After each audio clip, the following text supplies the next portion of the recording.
Let's pick up with essential nutrients. Over the past several years, carbs have been given a bad rap, but not all carbohydrates are bad. Some promote health, while others, when eaten often and in large quantities, can increase the risk for diabetes and heart disease. Carbohydrates are the macronutrients that we need in the largest amounts. Roughly 45 to 65% of our calories should come from carbohydrates. In addition to being the body's main source of energy, we need plenty of carbohydrates each day because carbohydrates are easily stored by the body for energy. One good thing to remember is that carbohydrates take more energy to burn than fats. Almost every extra fat calorie consumed becomes stored fat. All of the tissue and cells in our body can use glucose for energy.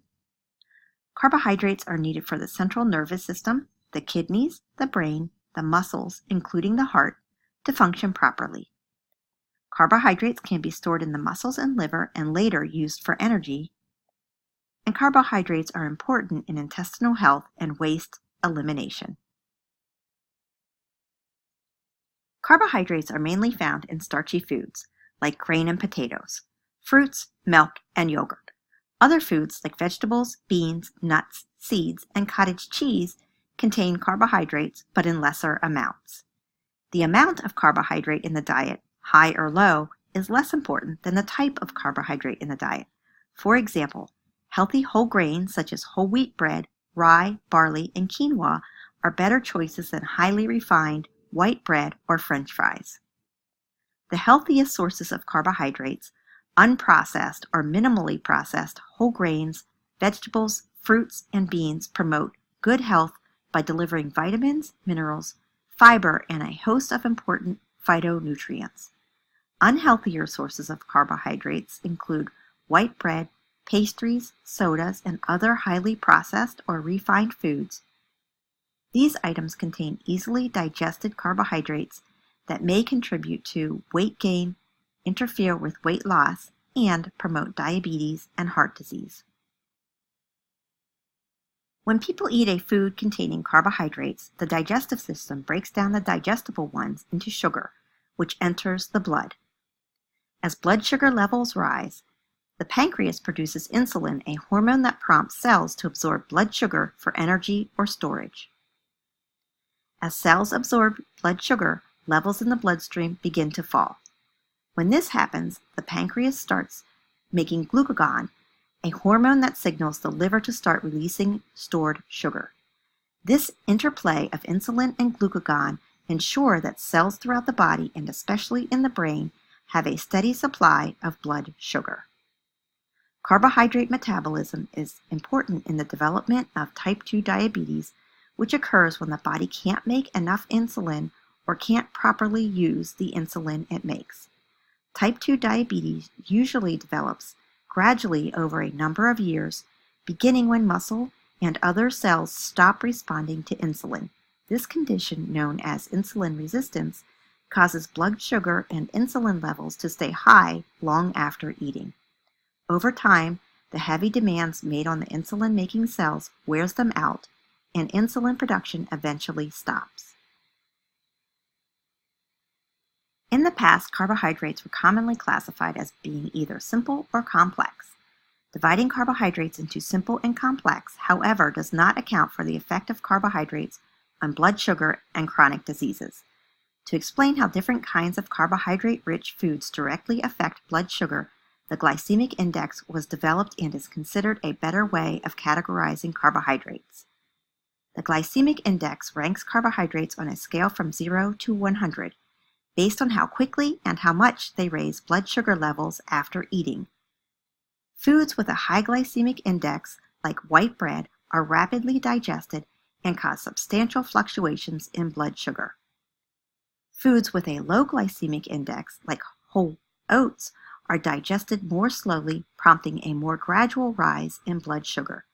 For good health, choose foods that have a low or medium glycemic load and limit foods that have a high glycemic load. Here are some examples of foods with low glycemic load. Bran cereals, apples, oranges, kidney beans, black beans, lentils, wheat tortillas, skim milk, cashews, peanuts, and carrots.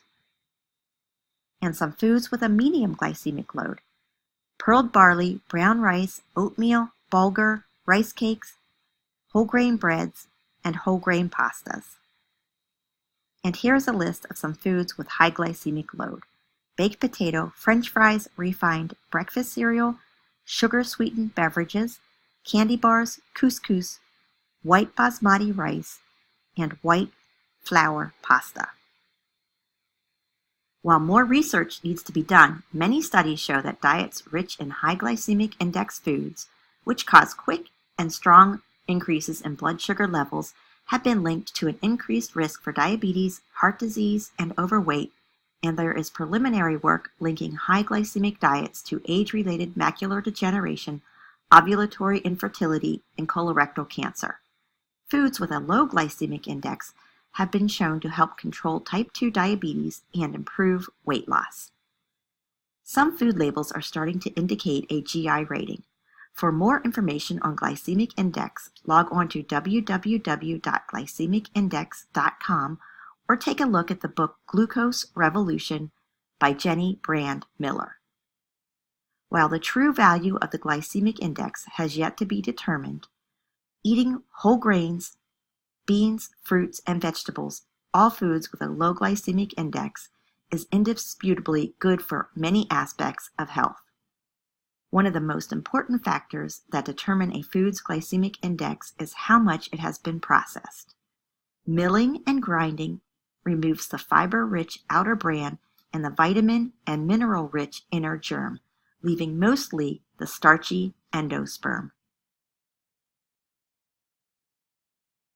The American Heart Association has recommended that Americans drastically cut back on added sugar to help slow the obesity and heart disease epidemics. They suggest an added sugar limit of no more than 100 calories per day, about 6 teaspoons or 24 grams of sugar for most women, and no more than 150 calories per day, about 9 teaspoons or 36 grams of sugar for most men. There's no nutritional need or benefit that comes from added sugars.